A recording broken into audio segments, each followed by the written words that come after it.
जो तुसीं अज मैनूं मौका दिता है कुछ गल्लां करन दा, मैं लैक्चर नहीं देऊँगा, कुछ गल्लां ही करूँगा तुहाडे नाल।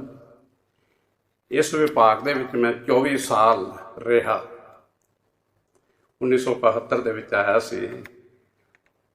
1995 दे विच मैं जर्नलिज्म विभाग दे विच प्रोफैसर ते मुखी बन के चला गया। 10 साल मैं उत्थे रहा। इत्थे आउण तो पहलां मैं 5 साल अंग्रेजी का लैक्चरर सी गवर्नमेंट सर्विस दे विच, पब्लिक सर्विस कमीशन के थ्रू। एमए पंजाबी करन दा सबब किवें बनिया, मैं संगरूर लग्या होया सी, उत्थे लैक्चरर मैं अंग्रेजी का सी। वो थोड़ा जिहा पछड़िया होया इलाका सी। उत्थे मैं सब तो छोटी उम्र का प्रोफैसर सी कालेज दे विच। ते जिहड़ी भट्ठल साहिबा हन, जिहड़ी पंजाब के मुख मंत्री बने, इन्हां दीयां भैणां ते इह भी उत्थे उस वेले पढ़दे सी। इन्हां ने मेरा नाम बेबी प्रोफैसर पाया होया सी, क्योंकि मैं सब तो छोटा सी। ते उत्थे 7 होर टीचर भी सी जिहड़े पटियाले तो रोज़ आउंदे सी। वो विआहे होए सी, मैं विआहा होया नहीं सी। मैनूं ये बड़ा अजीब जिहा लग्या भी रोज़ जाना ते फिर आउणा। मैं उत्थे रह के रहना शुरू किया। उत्थे रहिंदिआं मैं जिन्नियां भी कालजां दीयां लाइब्रेरियां वेखीआं, उन्हां विचों संगरूर दे कालेज की लाइब्रेरी बहुत चंगी सी। लाइब्रेरी दे चंगी होण दा पैमाना यह हुंदा है कि लाइब्रेरीअन चंगा होवे। लाइब्रेरियां तो सारी दुनिया में हैं, परंतु लाइब्रेरीअन जिहड़े हन वो बहुत रुखे। सब तो घट पढ़न का काम दुनिया दे विच लाइब्रेरी स्टाफ करता है। लाइब्रेरी स्टाफ पढ़ता ही नहीं, मतलब कि उन्हां दे पुस्तक प्रति एक नफरत तां नहीं कहांगा, उदासीनता जिहड़ी हैगी है वो गल हैगी है। मैं जो छोटा हुंदा सी उदों सोचा करदा सी कि मैं रेलवे का इंजन ड्राइवर बनना। तो उस वेले भुलेखा सी कि गड्डी जो चलती है ना, सारी दुनिया का चक्कर ला के वापस मुड़ती है। एक बार मैंने मौका मिलिया भी, मेरे छोटे बच्चे सी, मैं सोचा भी इन्हों गड्डी की सैर करावां। मैं स्टेशन पर लै गया उन्होंने। उस वेले बड़े भले जमाने से मैं ड्राइवर नूं कहा, मैं क्या जरा बच्चों मैं गड्डी दे विच कराउणा चाहुंदा, इत्थों बिठा लवां इंजन दे विच। उन्हें बिठा ले। तो वह गड्डी मैनूं बाद पता लग्या भी ये अंबाले ते बठिंडे के विचकार ही चलती है। हाँ, सो ये बड़े भुलेखे होंदे हैगे हैं। बचपन च मैं सोचा करता सी कि जवाहरलाल नेहरू जिहड़े गोल गप्पे खांदा होएगा उन्हां विच तां नहीं मोरी होंदी होनी, उन्हां विच तो पानी नहीं क्यों जाता होना भी वह सबूते गोल गप्पे खांदा होएगा।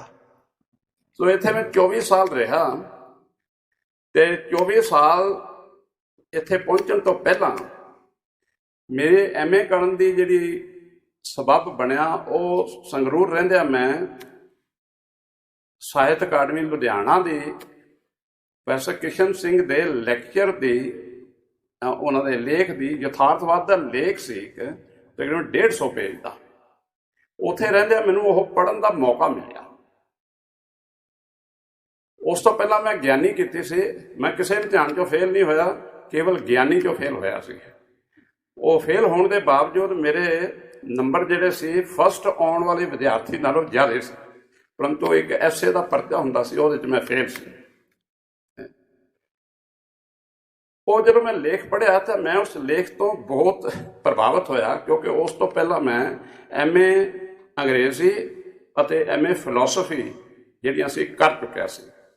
मेरी ओरिजिनल जिहड़ी इच्छा सी वो MA फिलोसफी करन दी सी। एक प्रोफैसर सी इत्थे खालसा कालेज दे विच, वो मैनूं मिले। मैं उन्होंने दस्सिया कि मैं MA फिलोसफी करनी चाहुंदा है। अजे मैं MA अंग्रेजी नहीं सी कीती, दाखल होने तो पहला की गल है। वो कहते क्यों? मैं क्या मैं कालेज दे विच पढ़ाउणा चाहुंदा है। ਕਹਿੰਦੇ ਐਵੇਂ ਫਿਲਾਸਫੀ ਨਾਲ ਨੌਕਰੀ ਨਹੀਂ ਮਿਲੇਗੀ। ਉਹਨਾਂ ਨੇ ਮੈਨੂੰ ਦੱਸਿਆ ਕਿ ਪਹਿਲੀ ਗੱਲ ਤਾਂ ਇਹ ਕਿ ਫਿਲਾਸਫੀ ਦਾ ਵਿਸ਼ਾ ਬਹੁਤੇ ਕਾਲਜਾਂ 'ਚ ਹੁੰਦਾ ਹੀ ਨਹੀਂ।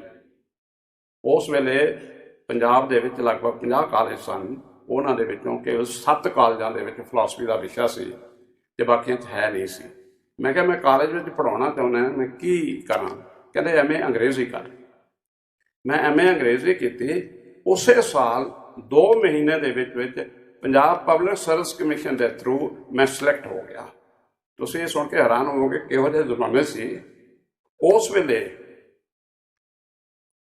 ਬਿਨਾਂ ਇੰਟਰਵਿਊ ਦੇ ਅਪੁਆਇੰਟਮੈਂਟ ਲੈਟਰ ਆ ਜਾਂਦੇ ਸੀ। ਉਸ ਵੇਲੇ ਮੇਰੇ ਕੋਲ 32 ਅਪੁਆਇੰਟਮੈਂਟ ਲੈਟਰ ਸੀ ਵੱਖ-ਵੱਖ ਕਾਲਜਾਂ ਤੋਂ, ਕਿਉਂਕਿ ਐਮਏ ਅੰਗਰੇਜ਼ੀ ਬਹੁਤੇ ਕਰਦੇ ਨਹੀਂ ਸੀ ਅਤੇ ਉਹਨਾਂ ਦੀ ਸੈਕੰਡ ਡਿਵੀਜ਼ਨ ਨਹੀਂ ਸੀ ਆਉਂਦੀ। ਉਸ ਸਾਲ ਕੇਵਲ 7 ਵਿਦਿਆਰਥੀਆਂ ਦੀ ਸੈਕੰਡ ਡਿਵੀਜ਼ਨ ਆਈ ਸੀ ਅਤੇ ਬਹੁਤ ਸਾਰੇ ਕਾਲਜਾਂ ਨੇ ਉਹ ਸਾਰਿਆਂ ਨੂੰ ਜਿਹੜੇ ਸੀ ਅਪੁਆਇੰਟਮੈਂਟ ਲੈਟਰ ਭੇਜ ਦਿੰਦੇ ਸੀ ਵੀ ਸਾਡੇ ਕਾਲਜ ਦੇ ਵਿੱਚ ਆਓ। ਮੈਨੂੰ ਉਹ ਲੇਖ ਬਹੁਤ ਚੰਗਾ ਲੱਗਿਆ। ਮੈਨੂੰ ਯਾਦ ਆ 19 ਮਾਰਚ ਦਾ ਦਿਨ ਸੀ ਅਤੇ 21 ਮਾਰਚ ਤੱਕ ਫੀਸਾਂ ਜਾਣੀਆਂ ਸੀ। ਮੇਰੇ ਮਨ 'ਚ ਇੱਛਾ ਪੈਦਾ ਹੋਈ ਵੀ ਇਹ ਲੇਖ ਜਿਹੜਾ ਹੈ ਉਹ ਇਹਦੇ ਬੇਸਿਸ 'ਤੇ ਮੈਂ ਐਵੇਂ ਪੰਜਾਬੀ ਕਰਨੀ ਚਾਹੁੰਦਾ ਹੈਗਾ। ਮੇਰੇ ਕੋਲ ਵਕਤ ਹੁੰਦਾ ਸੀ ਸੰਗਰੂਰ ਰਹਿੰਦੇ ਹੋਏ। ਮੈਂ ਪਟਿਆਲੇ ਆਇਆ, ਲੇਟ ਫੀਸ ਨਾਲ ਫੀਸ ਭਰੀ, ਪੇਪਰ ਦਿੱਤੇ। ਨਾਵਲ ਵਗੈਰਾ ਨਾਟਕ ਵਗੈਰਾ ਤਾਂ ਮੈਂ ਪੜ੍ਹ ਲਏ, ਪਰੰਤੂ ਮੈਨੂੰ ਉਹਨਾਂ ਦੇ ਵਿੱਚ ਬਹੁਤੇ ਨਾਵਾਂ ਥਾਵਾਂ ਦਾ ਨਹੀਂ ਸੀ ਪਤਾ, ਕਿਉਂਕਿ ਮੈਂ ਬੜੀ ਜਲਦੀ ਕੀਤਾ ਸੀ। ਜੇ ਕੋਈ ਮੇਰੇ 4 ਪਰਚੇ ਕੱਢ ਕੇ ਵੇਖ ਲੈਂਦਾ ਤਾਂ ਉਹਨਾਂ ਦੇ ਵਿੱਚ ਕਿਸ਼ਨ ਸਿੰਘ ਦਾ ਲੇਖ ਹੀ ਲਿਖਿਆ ਹੋਇਆ ਸੀ 4 ਦੇ ਵਿੱਚ। ਤੁਸੀਂ ਇਮੈਜਿਨ ਕਰੋ ਕਿ ਮੈਂ ਫਸਟ ਆਇਆ ਯੂਨੀਵਰਸਿਟੀ ਦੇ ਵਿੱਚ। ਅਤੇ ਇੰਜੋਏ ਮੈਂ ਕੀਤਾ ਜਿਹੜਾ ਸੀ। ਪਹਿਲਾਂ ਐਵੇਂ ਅੰਗਰੇਜ਼ੀ ਕੀਤੀ, ਜਦੋਂ ਰੁਜ਼ਗਾਰ ਲੱਗ ਗਿਆ ਫਿਰ ਮੈਂ ਸ਼ੌਕ ਪੂਰਾ ਕੀਤਾ ਐਵੇਂ ਫਿਲਾਸਫੀ ਕਰਨ ਦਾ। ਇਸ ਗੱਲ ਨੂੰ ਮੈਂ ਜ਼ਿੰਦਗੀ ਦੇ ਵਿੱਚ ਲਗਭਗ 50 ਬੰਦਿਆਂ 'ਤੇ ਲਾਗੂ ਕੀਤਾ ਹੋਣਾ। ਉਹਨਾਂ ਨੂੰ ਇਹ ਕਹਿ ਕੇ ਕਿ ਪਹਿਲਾਂ ਰੁਜ਼ਗਾਰ ਦਾ ਪ੍ਰਬੰਧ ਕਰੋ, ਫਿਰ ਸ਼ੌਕ ਜਿਹੜੇ ਹਨ ਪੂਰੇ ਕਰੋ। ਕਈਆਂ ਨੂੰ ਕਾਲਜ ਪੜ੍ਹਦਿਆਂ ਗਾਉਣ ਦਾ ਸ਼ੌਕ ਹੋ ਜਾਂਦਾ, ਐਕਟਿੰਗ ਕਰਨ ਦਾ ਸ਼ੌਕ ਹੋ ਜਾਂਦਾ ਹੈ, ਡਰਾਮੇ ਕਰਨ ਦਾ ਸ਼ੌਕ ਹੋ ਜਾਂਦਾ ਹੈ। ਸੋ ਇਹ ਗੱਲ ਜਿਹੜੀ ਹੈ ਤੁਹਾਡੇ ਵੀ ਸਾਰਿਆਂ ਦੇ ਧਿਆਨ 'ਚ ਲਿਆਉਣੀ ਚਾਹੁੰਦਾ ਕਿ ਸਭ ਤੋਂ ਪਹਿਲਾਂ ਰੁਜ਼ਗਾਰ ਦਾ ਪ੍ਰਬੰਧ ਕਰੋ, ਫਿਰ ਸ਼ੌਕ ਪੂਰੇ ਕਰੋ। ਸੋ ਮੈਂ ਆਪਣਾ ਸ਼ੌਕ ਜਿਹੜਾ ਸੀ ਉਹ ਰੁਜ਼ਗਾਰ ਜਦੋਂ ਲੱਗ ਗਿਆ ਉਸ ਤੋਂ ਬਾਅਦ ਪੂਰਾ ਕੀਤਾ। ਅਤੇ ਉਸ ਤੋਂ ਬਾਅਦ ਮੌਜ ਕਰੋ।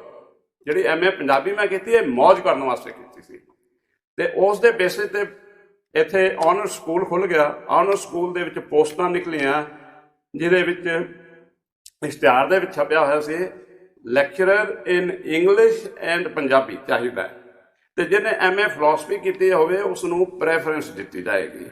ਉਸ ਵੇਲੇ ਪੰਜਾਬ ਦੇ ਵਿੱਚ ਕੇਵਲ ਮੇਰੇ ਕੋਲ ਇਹ 3 ਐਮਏ ਸੀ।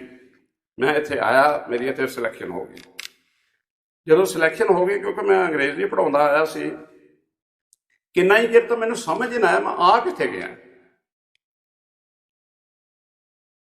ਸੋ ਮਤਲਬ ਸਬਜੈਕਟ ਬਦਲਣ ਦੇ ਨਾਲ ਥੋੜ੍ਹੀ ਜਿਹੀ ਇਸ ਕਿਸਮ ਦੀ ਡਿਸਰਪਸ਼ਨ ਜਿਹੜੀ ਹੈ ਨਾ ਉਹ ਹੁੰਦੀ ਹੈ।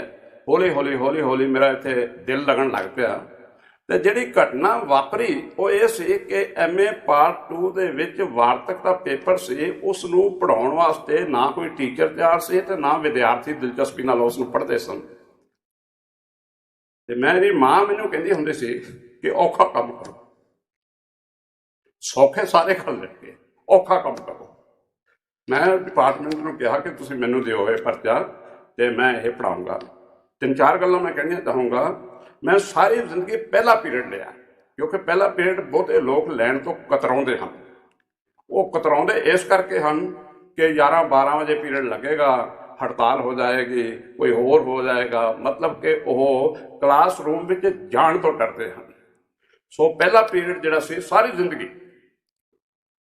ਦੂਜੀ ਗੱਲ, ਮੈਂ 40 ਸਾਲਾਂ ਦੇ ਵਿੱਚ ਕਦੀ ਕੋਈ ਛੁੱਟੀ ਨਹੀਂ ਲਈ। ਉਹਦਾ ਕਾਰਨ ਇਹ ਸੀ ਕਿ ਮੈਂ ਸਕੂਲ ਦੇ ਵਿੱਚ 8ਵੀਂ 9ਵੀਂ ਅਤੇ 10ਵੀਂ ਇਹਨਾਂ 3 ਸਾਲਾਂ ਦੇ ਵਿੱਚ ਸਕੂਲ ਦੇ ਵਿੱਚ ਸਵੇਰੇ ਮੈਂ ਖਬਰਾਂ ਲਿਖਦਾ ਹੁੰਦਾ ਸੀ। ਮੈਂ ਇੱਕ ਅਖਬਾਰ ਦੇ ਵਿੱਚ ਕੰਮ ਕਰਦਾ ਸੀ, ਇਸ ਪਾਸੇ ਵੱਲ ਮੈਂ ਬਾਅਦ ਜਾਵਾਂਗਾ। ਅਤੇ ਖਬਰਾਂ ਲਿਖਦਾ ਹੁੰਦਾ ਸੀ। ਮੇਰੇ ਖਬਰਾਂ ਲਿਖਣ ਵਾਸਤੇ ਹੈੱਡ ਮਾਸਟਰ ਸਾਹਿਬ ਦੇ ਕਮਰੇ ਦੇ ਬਾਹਰਲੀ ਜਿਹੜੀ ਕੰਧ ਸੀ ਉਹ ਦੁਬਾਰਾ ਬਣਵਾਈ ਗਈ, ਉੱਥੇ ਪੇਂਟ ਕੀਤਾ ਗਿਆ। ਉਸ ਤੇ ਮੈਂ ਰੋਜ਼ ਖਬਰਾਂ ਲਿਖਦਾ ਸੀ, ਰੋਜ਼ ਖਬਰਾਂ ਲਿਖਣੀਆਂ ਹੁੰਦੀਆਂ ਸੀ।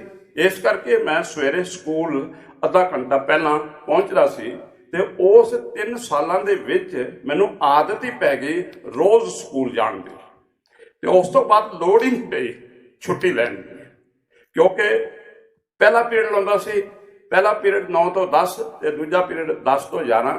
ਮਤਲਬ ਲੋਕਾਂ ਦੇ ਅਜੇ ਕੰਮ ਸ਼ੁਰੂ ਹੋਣ ਤੋਂ ਪਹਿਲਾਂ ਮੇਰਾ ਕੰਮ ਮੁੱਕ ਚੁੱਕਾ ਹੁੰਦਾ ਸੀ। ਸੋ ਇਸ ਕਰਕੇ ਕਦੀ ਕੋਈ ਛੁੱਟੀ ਲੈਣ ਦੀ ਲੋੜ ਹੀ ਨਹੀਂ ਪਈ। ਆਪਣਾ ਵਿਆਹ ਵੀ ਜਿਹੜਾ ਸੀ ਉਹ ਵੀ ਮੈਂ ਬਿਨਾਂ ਛੁੱਟੀ ਦੇ ਹੀ ਲਿਆ ਕੀਤਾ। ਐਤਵਾਰ ਨੂੰ ਮੇਰਾ ਵਿਆਹ ਸੀ 16 ਮਈ ਨੂੰ, ਤੇ 15 ਤਰੀਕ ਦੀ ਸ਼ਾਮ ਤੱਕ ਮੈਂ ਇਮਤਿਹਾਨ ਦੀ ਡਿਊਟੀ ਦਿੱਤੀ। ਸੋ ਕਹਿਣ ਤੋਂ ਭਾਵ ਹੈ ਕਿ ਇਹ ਮੈਂ ਜਦੋਂ PhD ਕਰ ਰਿਹਾ ਸੀ, ਉਦੋਂ ਬਾਅਦ ਵਿੱਚ ਮੈਨੂੰ ਪਤਾ ਲੱਗਾ ਹਿੰਦੂ ਅਖਬਾਰ ਹੈ ਨਾ ਜਿਹੜਾ, ਉਸ ਦੇ ਵਿੱਚ ਲਗਭਗ 40-50 ਅਜਿਹੇ ਕਾਮੇ ਹਨ ਜਿਨ੍ਹਾਂ ਨੇ ਕਦੇ ਛੁੱਟੀ ਨਹੀਂ ਲਈ। ਮੈਂ ਮਹਿਸੂਸ ਕੀਤਾ ਵੀ ਇਸ ਇਟ ਪੋਸੀਬਲ। ਫਿਰ ਮੈਂ ਕਿਹਾ ਮੈਂ ਇਹ ਕਰੂੰਗਾ। ਉਸ ਤੋਂ ਬਾਅਦ ਮੈਂ ਆਪਣਾ ਨਿਯਮ ਬਣਾ ਲਿਆ, ਛੁੱਟੀ ਨਹੀਂ ਲਈ। ਮੇਰੀ ਵਾਈਫ ਵੀ ਇੱਥੇ ਪ੍ਰੋਫੈਸਰ ਸੀ, ਉਹ ਅੰਗਰੇਜ਼ੀ ਡਿਪਾਰਟਮੈਂਟ ਵਿੱਚ ਸੀ। ਇੱਕ ਇੰਟਰਸਟਿੰਗ ਗੱਲ ਤੁਹਾਨੂੰ ਦੱਸਦਾ, ਜਦੋਂ ਮੇਰਾ ਵਿਆਹ ਹੋਇਆ ਉਦੋਂ ਮੈਂ ਮਹਿੰਦਰਾ ਕਾਲਜ ਦੇ ਵਿੱਚ ਅੰਗਰੇਜ਼ੀ ਦਾ ਲੈਕਚਰਰ ਸੀ, ਤੇ ਮੇਰੀ ਸੱਸ ਦੀ ਇੱਕੋ ਹੀ ਸ਼ਰਤ ਸੀ ਆਪਣੀ ਧੀ ਦੇ ਵਿਆਹ ਵਾਸਤੇ ਕਿ ਲੜਕਾ ਜਿਹੜਾ ਹੈ ਨਾ ਉਹ MA ਪੰਜਾਬੀ ਨਾ ਹੋਵੇ, ਉਹ MA ਪੰਜਾਬੀ ਨਾ ਹੋਵੇ। ਮਤਲਬ ਕਿ ਉਹ ਪੰਜਾਬੀ ਪ੍ਰਤੀ, ਉਹ ਡਾਕਟਰ ਸੀ ਕਿਸੇ ਵੇਲੇ ਦੀ, 1940-45 ਸਾਲ ਦੇ ਵਿੱਚ ਡਾਕਟਰ ਸੀ ਉਹ, ਕੁਆਲੀਫਾਈਡ MBBS। ਤੇ ਜਦੋਂ ਮੇਰੀ ਇੱਥੇ ਸਿਲੈਕਸ਼ਨ ਹੋ ਗਈ ਤੇ ਮੇਰੀ ਵਾਈਫ ਨੇ ਮੈਨੂੰ ਬਾਅਦ 'ਚ ਦੱਸਿਆ, ਇਹ ਗੱਲ ਦੱਸੀ, ਤੇ ਮੈਨੂੰ ਉਸ ਵੇਲੇ ਮਹਿਸੂਸ ਹੋਇਆ, ਜਦੋਂ ਉਹ ਤੋਂ ਬਾਅਦ ਮੈਂ ਜਾਂਦਾ ਹੁੰਦਾ ਸੀ ਨਾ ਆਪਣੇ ਸਹੁਰੇ ਘਰ, ਤਾਂ ਉਦੋਂ ਮੈਂ ਆਪਣੀ ਸੱਸ ਨੂੰ ਬੜੇ ਧਿਆਨ ਨਾਲ ਵੇਖਦਾ ਸੀ ਵੀ ਇਹਦੇ ਚਿਹਰੇ ਤੇ ਇਸ ਗੱਲ ਦਾ ਕਿੰਨਾ ਕੁ ਦਰਦ ਹੈ ਕਿ ਮੈਂ ਹੁਣ ਪੰਜਾਬੀ ਡਿਪਾਰਟਮੈਂਟ ਵਿੱਚ ਹਾਂ। ਤੇ ਮੈਂ ਉਸ ਪ੍ਰਤੀ ਜ਼ਿਆਦਾ ਸੁਹਿਰਦ ਤੇ ਚੰਗਾ ਬਣਨ ਦਾ ਯਤਨ ਕਰਦਾ ਸੀ ਵੀ ਉਹਦੇ ਮਨ ਦੇ ਵਿੱਚੋਂ ਉਹ ਕੁੜਤਣ ਜਿਹੜੀ ਹੈਗੀ ਹੈ ਉਹ ਨਿਕਲੇ। ਜਦੋਂ ਮੈਂ ਵਾਰਤਕ ਦਾ ਪੇਪਰ ਪੜ੍ਹਾਉਣਾ ਸ਼ੁਰੂ ਕੀਤਾ, ਮੈਨੂੰ ਉਸ ਵੇਲੇ ਲੱਗਿਆ ਵੀ ਵਾਰਤਕ ਦੇ ਵਿੱਚ ਜਿਹੜੀ ਪੜ੍ਹਾਇਆ ਜਾ ਰਿਹਾ ਬਹੁਤਾ ਧਰਮ ਦੇ ਪ੍ਰਭਾਵ ਅਧੀਨ ਹੈ। ਧਰਮ ਦੇ ਪ੍ਰਭਾਵ ਅਧੀਨ ਪੰਜਾਬੀ ਦਾ ਸਾਹਿਤ ਜਿਹੜਾ ਹੋਣ ਕਰਕੇ, ਕਿ 50 ਸਾਲ ਪਹਿਲਾਂ ਦੀ ਗੱਲ ਹੈਗੀ ਹੈ, ਉਸ ਕਰਕੇ ਵਿਦਿਆਰਥੀਆਂ ਦੀ ਬਹੁਤੀ ਰੁਚੀ ਨਹੀਂ ਸੀ। ਇਹ ਅਜੇ ਵੀ ਜਿਹੜਾ ਹੈ ਇਹ ਗੱਲ ਉਵੇਂ ਹੀ ਚੱਲਦੀ ਹੈ। MA ਪੰਜਾਬੀ ਨੂੰ ਲੋਕ ਬਹੁਤੇ ਇਉਂ ਹੀ ਸਮਝਦੇ ਹਨ ਕਿ ਇਹ ਤਾਂ ਗੁਰਦੁਆਰੇ ਭਾਈ ਸਾਹਿਬ ਲੱਗਣ ਦੇ ਯੋਗ ਹੈਗੇ ਹੈ, ਮਤਲਬ ਕਿ ਇਹਨਾਂ ਦਾ ਪੜ੍ਹਨ ਪੜ੍ਹਾਉਣ ਦੇ ਨਾਲ ਕੋਈ ਬਹੁਤਾ ਸੰਬੰਧ ਨਹੀਂ ਹੈ। ਇਸ ਗੱਲ ਨੂੰ ਤੋੜਨ ਦੀ ਲੋੜ ਹੈਗੀ ਹੈ, ਤੋੜਨ ਦੀ ਲੋੜ ਹੈ। ਜਦੋਂ ਮੈਂ ਪੜ੍ਹਾਉਣਾ ਸ਼ੁਰੂ ਕੀਤਾ ਤਾਂ ਉਸ ਵੇਲੇ ਮੈਨੂੰ ਆਪ ਵੀ ਬੜੀ ਧਰਮ ਪ੍ਰਤੀ ਮੇਰਾ ਕੋਈ ਮੋਹ ਨਹੀਂ ਹੈ, ਬਲਕਿ ਕਈ ਵਾਰੀ ਮੈਂ ਵਿਰੋਧਤਾ ਜਿਹੜੀ ਹੈ ਨਾ ਉਸ ਨੂੰ ਲੁਕਾਉਣ ਦਾ ਯਤਨ ਕਰਦਾ ਹੁੰਦਾ। ਧਰਮ ਦੇ ਖਿਲਾਫ ਮੈਂ ਕੋਈ ਗੱਲ ਕਰਦਾ ਤਾਂ ਸਿੱਖ ਮੇਰੇ ਮਗਰ ਪੈ ਜਾਂਦੇ, 3-4 ਵਾਰ ਇਵੇਂ ਹੋਇਆ। ਤੇ ਫਿਰ ਮੈਂ ਧਾਰਮਿਕ ਸਥਾਨ ਵਰਤਦਾ, ਗੁਰਦੁਆਰਾ ਸ਼ਬਦ ਨਹੀਂ ਵਰਤਦਾ ਧਾਰਮਿਕ ਸਥਾਨਾਂ ਦੇ ਵਿੱਚ। ਇਸ ਤਰ੍ਹਾਂ ਸਾਡੇ ਸਕੂਲ ਦੇ ਵਿੱਚ ਇੱਕ ਟੀਚਰ ਹੁੰਦੇ ਸੀ, ਉਹ ਧਾਰਮਿਕ ਦਾ ਪੀਰੀਅਡ ਲਾਉਂਦੇ ਸੀ ਤੇ ਸਾਨੂੰ ਪਾਠ ਯਾਦ ਕਰਕੇ ਲਿਆਉਣ ਵਾਸਤੇ ਕਹਿੰਦੇ ਹੁੰਦੇ ਸੀ। ਬੱਚੇ ਦੇ ਨਾਲ ਸਭ ਤੋਂ ਵੱਡਾ ਅਨਿਆਏ ਇਹ ਹੈ ਕਿ ਉਸ ਨੂੰ ਅਰਥ ਦੱਸੇ ਬਿਨਾ ਕੋਈ ਚੀਜ਼ ਯਾਦ ਰੱਖਣ ਵਾਸਤੇ ਕਿਹਾ ਜਾਵੇ। ਸਾਨੂੰ ਅਰਥ ਦਾ ਪਤਾ ਨਹੀਂ ਸੀ ਬਾਣੀ ਦੇ ਕੀ ਹਨ, ਤੇ ਉਹ ਕੀ ਕਰਦੇ ਸੀ, ਜਿਹੜੇ ਨਹੀਂ ਸੀ ਕਰਦੇ ਕੰਮ, ਪੜ੍ਹ ਕੇ ਨਹੀਂ ਸੀ ਆਉਂਦੇ ਜਾਂ ਯਾਦ ਕਰਕੇ ਨਹੀਂ ਸੀ ਆਉਂਦੇ, ਕਲਾਸ ਦੇ ਵਿੱਚ ਇੱਕ ਬੈਂਚ ਹੁੰਦਾ ਸੀ ਅਖੀਰ ਤੇ, 7ਵੀਂ-8ਵੀਂ ਦੀ ਗੱਲ ਹੈ ਮੇਰਾ ਖਿਆਲ, ਉੱਥੇ ਖੜੇ ਕਰ ਦਿੰਦੇ ਸੀ। ਉੱਥੇ ਜਦੋਂ 3 ਵਿਦਿਆਰਥੀ ਹੋ ਜਾਂਦੇ ਸੀ ਤਾਂ ਉਹ ਜਮੀਅਤ ਸਿੰਘ ਉਹਨਾਂ ਦਾ ਨਾਮ ਸੀ, ਜਿਹੜੇ ਸਾਨੂੰ ਧਾਰਮਿਕ ਦਾ ਪੀਰੀਅਡ ਪੜ੍ਹਾਉਂਦੇ ਸੀ। ਜਿਹੜੀ ਮੱਛਰਦਾਨੀ ਵਾਲੀ ਲੰਬੀ ਸੋਟੀ ਹੁੰਦੀ ਹੈ ਨਾ, ਉਸ ਲੰਮੀ ਸੋਟੀ ਦੇ ਨਾਲ ਉਹ ਇੱਕੋ ਵਾਰ ਦੇ ਵਿੱਚ 6 ਗੋਡੇ ਜਿਹੜੇ ਸੀ, ਬਾਲ ਗੋਡੇ, ਬੱਚਿਆਂ ਦੇ ਗੋਡੇ, ਉਹਨਾਂ ਨੂੰ ਫੁੰਡ ਦਿੰਦੇ ਸੀ। ਤੇ ਉਸ ਨਾਲ ਸਾਡੇ ਮਨ ਦੇ ਵਿੱਚ, ਮੇਰੇ ਮਨ ਵਿੱਚ ਤਾਂ ਇਹ ਹੈ, ਹਮੇਸ਼ਾ ਵਾਸਤੇ ਧਰਮ ਪ੍ਰਤੀ ਜਿਹੜੀ ਸੀ ਉਹ ਇੱਕ ਤਰੀਕੇ ਦੀ ਵਿਰੋਧ ਜਿਹਾ ਜਿਹੜਾ ਸੀ ਨਾ ਉਹ ਪੈਦਾ ਹੋ ਗਿਆ ਵੀ ਜੇਕਰ ਇਹ ਧਰਮ ਹੈ ਤਾਂ ਮੈਂ ਤਾਂ ਨਹੀਂ ਪੜ੍ਹਦਾ ਇਹ। ਤਾਂ ਉਸ ਟੀਚਰ ਦੇ ਨਾਲ ਮੇਰਾ 2-3 ਸਾਲ ਝਗੜਾ ਹੀ ਚੱਲਦਾ ਰਿਹਾ। जिस नूं कहने ना मैनूं डंडे खाने प्रवान सी, वो बैंतां खाणियां प्रवान सी, परंतु उस अध्यापक का कहा मनना मैनूं प्रवान नहीं सी। सो इस किस्म दीयां गल्लां जिहड़ियां सी वापरियां। ਅਸੀਂ ਜਦੋਂ ਪਾਕਿਸਤਾਨ ਤੋਂ ਆਏ ਤਾਂ ਉਸ ਵੇਲੇ ਸਾਰੇ ਲੋਕ ਜਿਹੜੇ ਸੀ ਉਜੜੇ ਪੁਜੜੇ ਸੀ, ਕਿਸੇ ਕੋਲ ਕੁਝ ਨਹੀਂ ਸੀ। ਉਸ ਵੇਲੇ ਜਿਹੜੀ ਸਰਵਾਈਵਲ ਦੀ ਸਟਰਗਲ ਸੀ ਉਸ ਵਿੱਚੋਂ ਗੁਜ਼ਰਨ ਦਾ ਮੈਨੂੰ ਮੌਕਾ ਮਿਲਿਆ। ਮੈਂ 9 ਸਾਲ ਦੀ ਉਮਰ ਦੇ ਵਿੱਚ ਕੰਮ ਕਰਨਾ ਸ਼ੁਰੂ ਕੀਤਾ ਤੇ ਲਗਭਗ 23-24 ਕੰਮ ਕੀਤੇ। ਜੋ ਕੰਮ ਮਿਲਿਆ ਕੀਤਾ, ਤੁਸੀਂ ਇਮੈਜਿਨ ਨਹੀਂ ਕਰ ਸਕਦੇ ਕਿਹੜੇ ਕਿਹੜੇ ਕੰਮ ਕੀਤੇ ਮੈਂ। ਆ ਕੈਪੀਟਲ ਸਿਨੇਮਾ ਹੈ ਪਟਿਆਲੇ ਦਾ, ਇਸ ਦੀ ਮੈਂ ਰੋੜੀ ਕੁੱਟੀ ਹੋਈ ਹੈ। ਸਿਨੇਮੇ ਵਿੱਚ ਮੈਂ ਪਾਪੜ ਵੇਚੇ ਹੋਏ ਹਨ। ਇੱਕ ਡਾਕਟਰ ਦੇ ਕੋਲ ਮੈਂ ਕੰਪਾਊਂਡਰੀ ਕੀਤੀ ਹੋਈ ਹੈ, ਬੈਂਕ ਦੀ ਨੌਕਰੀ ਕੀਤੀ ਹੋਈ ਹੈ, ਟਿਊਸ਼ਨਾਂ ਪੜ੍ਹਾਈਆਂ ਹੋਈਆਂ। 2 ਭੈਣਾਂ ਸੀ, ਉਹ ਪਾਸ ਨਹੀਂ ਸੀ ਹੁੰਦੀਆਂ ਤੇ ਮੈਂ 9ਵੀਂ 'ਚ ਪੜ੍ਹਦਾ ਸੀ, ਉਹ 10ਵੀਂ 'ਚ 2 ਵਾਰੀ ਫੇਲ ਹੋ ਚੁੱਕੀਆਂ ਸੀ। ਉਹਦਾ ਜਿਹੜਾ ਫਾਦਰ ਸੀ ਉਹ ਮੇਰੇ ਨਾਲ ਉਹਦਾ ਮੇਲ ਮਿਲਾਪ ਸੀ। ਮੈਂ ਉਹਨੂੰ ਕਿਹਾ ਮੈਂ ਇਹਨਾਂ ਨੂੰ ਪਾਸ ਕਰਵਾ ਸਕਦਾ ਹੈਗਾ, ਤੁਸੀਂ ਮੈਨੂੰ ਮੌਕਾ ਦਿਓ। ਮੈਂ ਆਪ 9ਵੀਂ 'ਚ ਪੜ੍ਹਦਾ ਸੀ, ਉਹ 10ਵੀਂ ਦੀਆਂ ਵਿਦਿਆਰਥਣਾਂ ਸਨ ਤੇ ਉਸ ਨੇ ਮੈਨੂੰ ਉਸ ਵੇਲੇ ਕਿਹਾ ਵੀ ਹਾਂ ਤੂੰ ਪੜ੍ਹਾਇਆ ਕਰ ਇਹਨਾਂ ਨੂੰ। ਤੇ ਮੈਂ ਆਪ 10ਵੀਂ ਦੀ ਟਿਊਸ਼ਨ ਰੱਖੀ। ਸਵੇਰੇ ਮੈਂ 10ਵੀਂ ਦੀ ਟਿਊਸ਼ਨ ਪੜ੍ਹਨ ਜਾਂਦਾ ਸੀ। ਟਿਊਸ਼ਨ ਪੜ੍ਹ ਕੇ ਜੋ ਮੈਂ ਆਉਂਦਾ ਸੀ ਉਹ ਸ਼ਾਮ ਨੂੰ ਉਹਨਾਂ ਲੜਕੀਆਂ ਨੂੰ ਪੜ੍ਹਾਉਂਦਾ ਸੀ ਤੇ ਉਹ ਪਾਸ ਹੋਈਆਂ। ਪਾਸ ਹੋਣ ਵਾਸਤੇ ਇੱਕ ਮੈਂ ਢੰਗ ਵਰਤਿਆ। ਮੈਂ ਉਹਨਾਂ ਨੂੰ ਕਿਹਾ ਵੀ ਜਿਵੇਂ ਮੈਂ ਤੁਹਾਨੂੰ ਕਹਾਂ ਉਵੇਂ ਕਰੀ ਜਾਓ। ਉਸ ਦੇ ਨਾਲ ਕੀ ਹੋਇਆ, ਉਹਨਾਂ ਨੂੰ ਮੈਂ ਕਹਾਂ ਕਿ ਇਹ ਸਾਰਾ ਕੁਝ ਨਾ ਲਿਖ ਕੇ ਰੱਖਣਾ। ਅੱਜ ਕੱਲ੍ਹ ਦੇ ਵਿਦਿਆਰਥੀਆਂ ਦੀ ਮੁੱਖ ਕਮਜ਼ੋਰੀ ਜਿਹੜੀ ਹੈ ਨਾ, ਲਿਖਣ ਦਾ ਅਭਿਆਸ ਨਾ ਹੋਣਾ ਹੈ। ਇਮਤਿਹਾਨ ਤੁਹਾਡੇ ਲਿਖਣ ਦੀ ਪ੍ਰੀਖਿਆ ਹੈ, ਪਰੰਤੂ ਤੁਸੀਂ ਪੜ੍ਹੀ ਜਾਂਦੇ ਹੋ। ਜੇਕਰ ਤੁਸੀਂ ਪੜ੍ਹੋਗੇ ਤੇ ਲਿਖੋਗੇ ਨਹੀਂ, ਨੋਟਸ ਨਹੀਂ ਲਾਓਗੇ ਤਾਂ ਉਹ 18 ਘੰਟੇ ਤੁਹਾਨੂੰ ਯਾਦ ਰਹੇਗਾ, ਉਸ ਤੋਂ ਬਾਅਦ ਉਹ ਭੁੱਲ ਜਾਏਗਾ। ਜੇ ਤੁਸੀਂ ਨੋਟਸ ਲਏ ਹੋਣਗੇ ਤਾਂ ਉਹਨਾਂ ਨੂੰ ਜਦੋਂ ਇੱਕ ਵਾਰੀ ਤੁਸੀਂ ਦੇਖੋਗੇ, ਉਹ ਸ਼ਬਦ ਜਿਹੜੇ ਹਨ ਉਹ ਹਿੰਟ ਬਣ ਜਾਣਗੇ। ਉਹ ਹਿੰਟ ਦੇ ਪਿੱਛੇ ਪੂਰਾ ਜਿਹੜੀ ਸਬਕ ਹੈ ਨਾ, ਉਹ ਜਿਹੜਾ ਹੈ ਤੁਹਾਡੇ ਸਾਹਮਣੇ ਖੁੱਲ੍ਹ ਜਾਏਗਾ। ਸੋ ਮੈਂ ਸਾਰੀ ਜ਼ਿੰਦਗੀ ਜਿਹੜਾ ਹੈ ਉਹ ਨੋਟਸ ਲਏ। ਜਦੋਂ ਵੀ ਮੈਂ ਕੋਈ ਕਿਤਾਬ ਪੜ੍ਹਨਾ ਤਾਂ ਉਸ ਦੇ ਨੋਟਸ ਲੈਂਦਾ ਹੈਗਾ। ਇਸ ਢੰਗ ਦੇ ਨਾਲ ਮੇਰੇ ਕੋਲ 60-70 ਰਜਿਸਟਰ ਹੋ ਗਏ ਸੀਗੇ।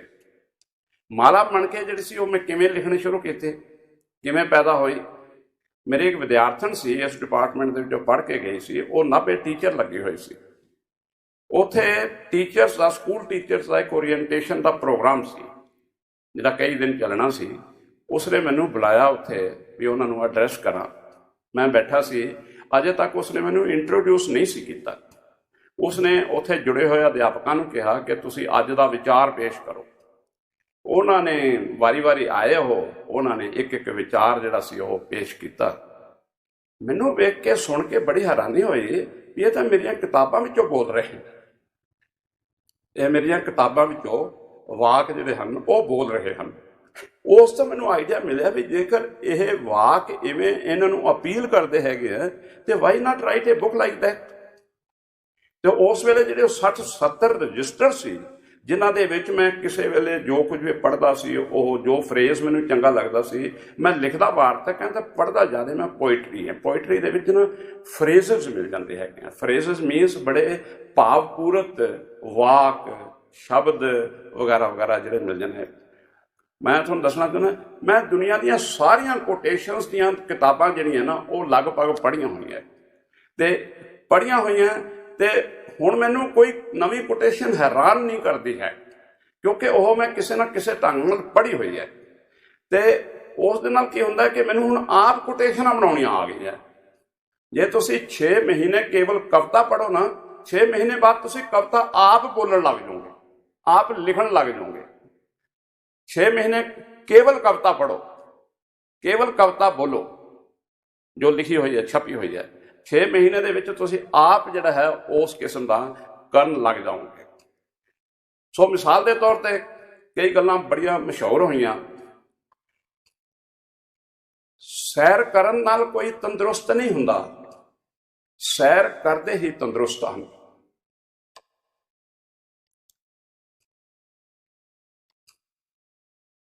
ਰਾਜਨੀਤਿਕ ਨੇਤਾ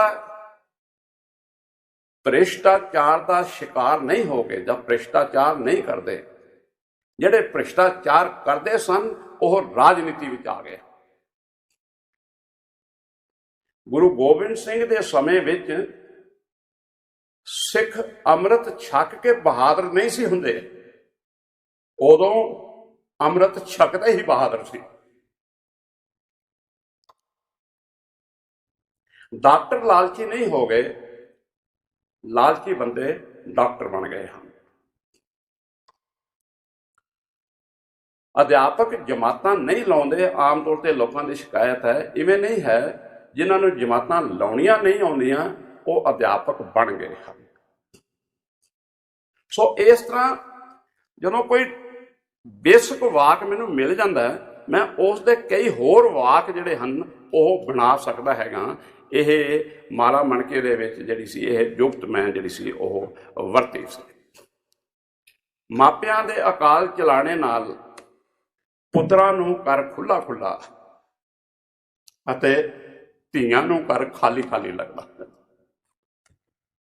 ਪਿਤਾ ਤੱਕ ਜਿਹੜਾ ਹੈ ਨਾ, ਧੀਆਂ ਜਾਂ ਕੁੜੀਆਂ ਜਿਹੜੀਆਂ ਆਉਂਦੀਆਂ ਹਨ ਮਾਪਿਆਂ ਦੇ ਚਲਾਣੇ ਬਾਅਦ, ਜਦੋਂ ਮਾਂ ਬਾਪ ਦੋਨੋਂ ਮਰ ਜਾਂਦੇ ਹਨ, ਉਸ ਤੋਂ ਬਾਅਦ ਉਹਨਾਂ ਦਾ ਪਿਤਾ ਦੇ ਘਰ ਦੇ ਨਾਲ ਸੰਬੰਧ ਜਿਹੜਾ ਹੈ ਉਹ ਟੁੱਟ ਜਾਂਦਾ। ਮਤਲਬ ਇਸ ਕਿਸਮ ਦੇ ਜਿਹੜੇ ਅਪੀਲ ਕਰਨ ਵਾਲੇ ਵਾਕ ਹਨ, ਉਹ ਮੈਨੂੰ ਜਿਹੜਾ ਵਾਕ ਅਪੀਲ ਕਰਦਾ ਹੈ, ਮੈਂ ਇੱਕ ਆਪਣੇ ਆਪ ਨੂੰ ਸਧਾਰਨ ਬੰਦਾ ਸਮਝ ਕੇ ਉਸ ਨੂੰ ਲਿਖਦਾ ਹੈ ਤੇ ਉਹ ਹੋਰਾਂ ਨੂੰ ਵੀ ਅਪੀਲ ਕਰਦਾ ਹੈ।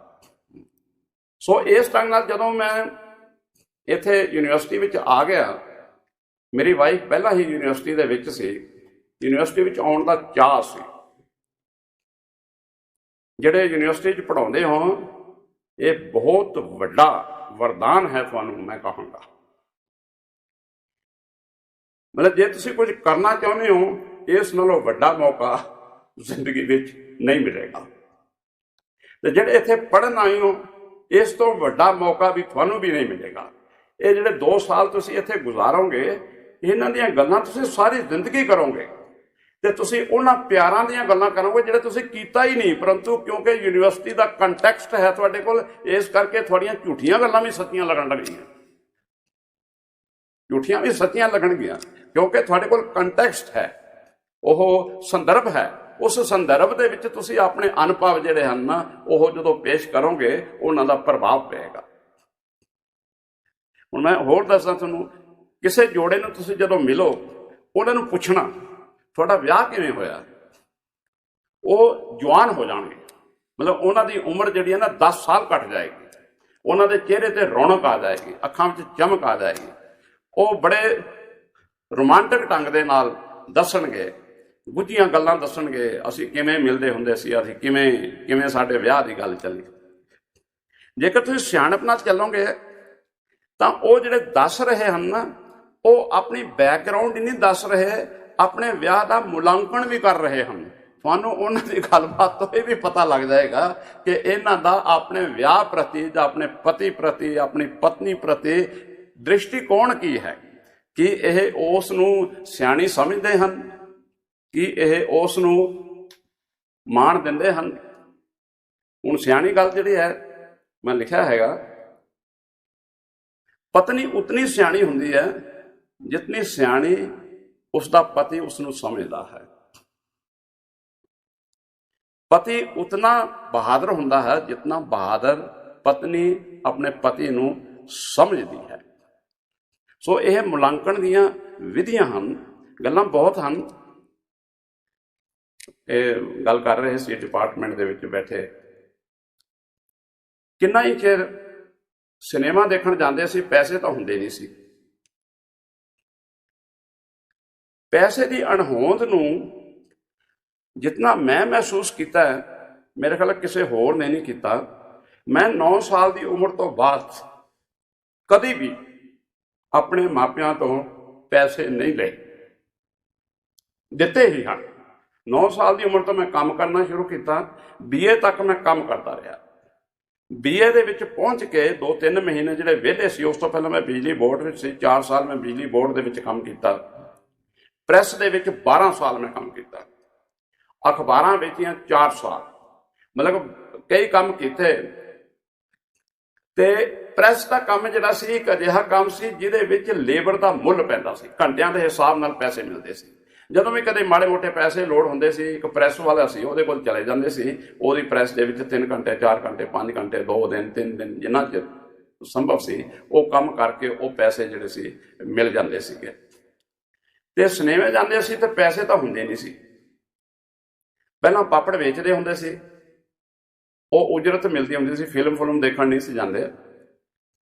ਕਈ ਵਾਰੀ ਪਾਪੜ ਵੇਚਦੇ ਵੇਚਦੇ ਫਿਲਮ ਬੜੀ ਪਾਪੜ ਨਹੀਂ ਸੀ ਵਿਕਦੇ ਤੇ ਮੈਨੂੰ ਬੜਾ ਅਜੀਬ ਲੱਗਦਾ ਸੀ ਵੀ ਇਹ ਲੋਕ ਕਿਹੋ ਜਿਹੀ ਫਿਲਮ ਵੇਖ ਰਹੇ ਆ, ਇਹਦੇ ਨਾਲ ਤਾਂ ਪਾਪੜ ਖਾਣ ਜ਼ਿਆਦਾ ਇੰਜੋਏ ਕਰਨਗੇ। ਜਦੋਂ ਕੋਈ ਮੁੰਡਾ ਕੁੜੀ ਬੈਠੇ ਹੁੰਦੇ ਸੀ, ਮੈਂ ਕਹਿੰਦਾ ਕਿੰਨਾ ਮੂਰਖ ਹੈ ਇਹ ਮੁੰਡਾ, ਆਪਣੀ ਪ੍ਰੇਮਿਕਾ ਨੂੰ ਪਾਪੜ ਕਿਉਂ ਨਹੀਂ ਖਵਾਉਂਦਾ। ਮਤਲਬ ਬੱਚਾ ਜਿਹੜਾ ਹੈ ਉਹਦੀ ਜ਼ਿੰਦਗੀ ਦੇ ਵਿੱਚ ਪਾਪੜ ਜਿਹੜਾ ਸੀ ਉਸ ਵੇਲੇ ਉਹ ਸੈਂਟਰਲ ਚੀਜ਼ ਸੀ, ਕੇਂਦਰੀ ਜਿਹੜਾ ਸੀ ਨਾ ਧੁਰਾ ਸੀ। ਸੋ ਇਸ ਢੰਗ ਦੇ ਨਾਲ ਜਦੋਂ ਸਿਨੇਮੇ ਜਾਂਦੇ ਸੀ, ਉਸ ਪਾਪੜ ਵਾਲੇ ਤੋਂ ਪੈਸੇ ਲੈ ਕੇ ਟਿਕਟ ਖਰੀਦ ਕੇ ਸਿਨੇਮੇ ਦੇ ਅੰਦਰ ਬੈਠਦੇ ਸੀ। ਹਾਫ ਟਾਈਮ ਵੇਲੇ ਬਾਹਰ ਆ ਕੇ ਉਸ ਪਾਪੜ ਵਾਲੇ ਤੋਂ ਪਾਪੜਾਂ ਦੀ ਟੋਕਰੀ ਲੈ ਕੇ ਅੰਦਰ ਪਾਪੜ ਵੇਚ ਕੇ ਉਹਦੇ ਪੈਸੇ ਜਿਹੜੇ ਲਏ ਹੁੰਦੇ ਸੀ ਵਾਪਸ ਕਰ ਦਿੰਦੇ ਸੀ। ਮਤਲਬ ਇਹ ਢੰਗ ਮੈਂ 2-3 ਸਾਲ ਵਰਤਦਾ ਰਿਹਾ। ਸਮਝਾ ਵੀ ਸਿਨੇਮਾ ਦੇਖਣ ਦਾ ਢੰਗ ਕੀ ਸੀ। ਉਹ ਤੋਂ ਪੈਸੇ ਲੈਣੇ, ਟਿਕਟ ਲੈਣੀ, ਟਿਕਟ ਲੈ ਕੇ ਅੰਦਰ ਸਿਨੇਮੇ ਦੇ ਬੈਠਣਾ, ਹਾਫ ਟਾਈਮ ਦੇ ਵਿੱਚ ਬਾਹਰ ਆਉਣਾ, ਉਸ ਪਾਪੜਾਂ ਵਾਲੇ ਤੋਂ ਪਾਪੜਾਂ ਦੀ ਟੋਕਰੀ ਲੈ ਕੇ ਅੰਦਰ ਜਾ ਕੇ ਪਾਪੜ ਵੇਚਣੇ, ਪੈਸੇ ਵਟਣੇ, ਪੈਸੇ ਵਟੇ ਹੋਏ ਜਿਹੜੇ ਸੀ, ਜਿਹੜੀ ਮੇਰੀ ਕਮਿਸ਼ਨ ਬਣਦੀ ਸੀ ਉਸ ਦੇ ਨਾਲ ਉਸ ਨੂੰ ਟਿਕਟ ਦੇ ਲਏ ਹੋਏ ਪੈਸੇ ਵਾਪਸ ਕਰਨਾ। ਇਹ ਮੇਰੀ ਵਪਾਰਕ ਬਿਰਤੀ ਸੀ, ਇਹ ਮੇਰਾ ਵਪਾਰ ਕਰਨ ਦਾ ਢੰਗ ਸੀ।